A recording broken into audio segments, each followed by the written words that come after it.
DIG Kalanidhi ने थाने के अवैध शस्त्र अभियान के दौरान पुलिस को मिली बड़ी सफलता। अवैध पिस्टल बनाने की फैक्ट्री का किया भंडाफोड़। ब्रह्मापुरी पुलिस व सिटी स्वाट टीम की संयुक्त टीम ने छापेमारी कर पकड़ी अवैध पिस्टल फैक्ट्री। छापेमारी के दौरान पुलिस ने मौके से पिस्टल बनाने वाले 2 बदमाशों को किया गिरफ्तार। बदमाशों के पास एक अवैध पिस्टल व भारी मात्रा में अधबने औजार बरामद। 25 से 15 हजार की सप्लाई करते थे अवैध पिस्टल। मेरठ व आसपास के जनपदों में 15 से अधिक अवैध पिस्टल कर चुके हैं सप्लाई। ब्रह्मापुरी पुलिस व स्वाट टीम की संयुक्त टीम को मिली बड़ी सफलता।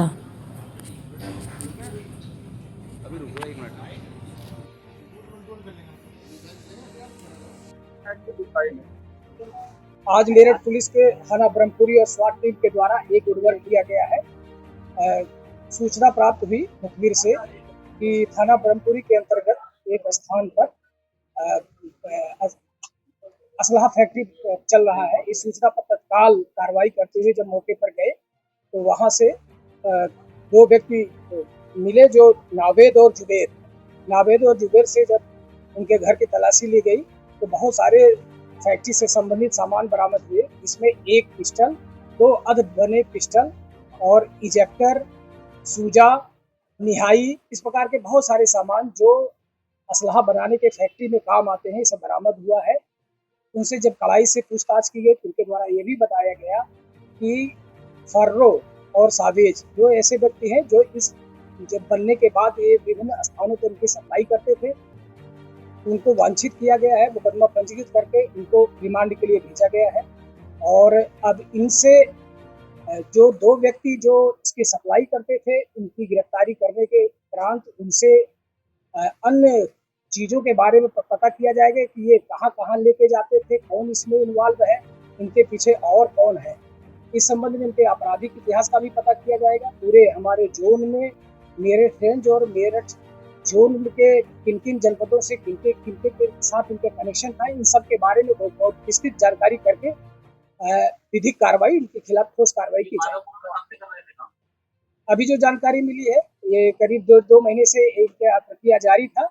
अब ये भी पता किया जाएगा जो वांछित है उनसे कि ये कितने दिनों से कर रहे हैं, कि स्थान बदल के भी कर रहे होंगे। इन सब के बारे में विस्तृत जानकारी करके और इनके खिलाफ कठोर कार्रवाई की जाए।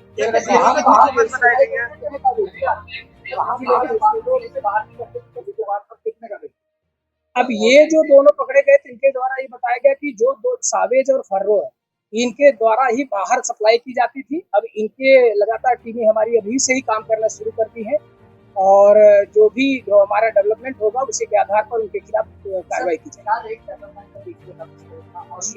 इस तरीके से ये अलग अलग है, कोई 25,000 देता था, कोई 30,000, इस प्रकार का अभी इनके द्वारा बताया गया। इनमें कितनी सत्यता है इसके बारे में उनके पकड़े जाने के बाद ही और स्थिति क्लियर होगी। सर ऑर्डर किस तरीके से लेते थे?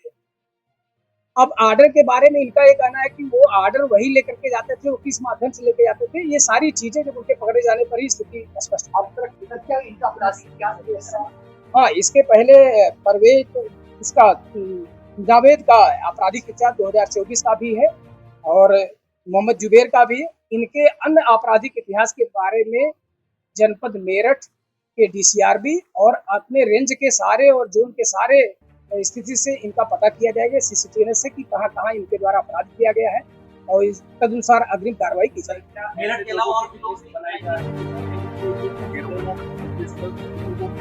बिल्कुल सही आपने कहा है। इन सब के बारे में विस्तृत जानकारी के जो भी असले खरीदे होंगे इनसे और इनका कनेक्शन पाया जाता है तो उनके खिलाफ भी वैधानिक कार्रवाई की जाएगी। अब ये जो फरार है इनके पकड़े जाने पर उनके विरुद्ध भी हम लोग यदि उनका कनेक्शन इसके संबंध में आएगा तो निश्चित रूप से कार्रवाई करेंगे। सर गिरफ्तारी के लिए कितनी टीमें लगाई? हमारी स्वाट टीम काम कर रही है, सर्विलांस काम कर रही है, हमारे थाने पर काम कर रही है, करीब 4 टीमें हमारी काम कर रही लगातार। Thank you.